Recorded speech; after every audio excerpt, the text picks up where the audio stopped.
ধন্যবাদ সকলকে। বন্যা দুর্গত এলাকায় সাইক্লোন সেন্টারগুলিতে অনেক পর্যাপ্ত পরিমাণ খাবার আছে, কিন্তু অপরা কর্তৃপক্ষ যে সমস্ত এলাকায় পানিবন্দী মানুষ এখনো রয়েছে, যারা খাবার দুর্গম এলাকা খাবার পাচ্ছে না, আমরা তাদের কাছে খাবার পৌঁছানোর জন্য সুব্যবস্থা করেছি।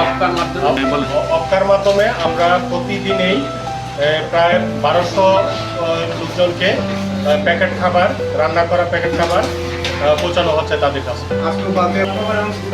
আর আমরা এ পর্যন্ত প্রায় 4000 লোককে খাবার পৌঁছায় দেওয়া হয়েছে। আর আমরা যারা ইতিমধ্যে বাড়িতে পৌঁছিয়েছে কিন্তু তাদের কাছে কোনো খাবার নাই, আমরা তাদেরকে খাবারও প্রতি ফ্যামিলিতে খাবারও পৌঁছায় দিচ্ছি। অপকার নির্বাহী পরিচালক জনাব মোহাম্মদ আলমগীর, ওনার তত্ত্বাবধানে আমাদের এই বন্যা দুর্গত খাবার পৌঁছানো আর শুকনো খাবার পৌঁছানোর কার্যক্রম ওনার তত্ত্বাবধানে পরিচালিত হচ্ছে এবং এই ধারাবাহিকতা অব্যাহত থাকবে।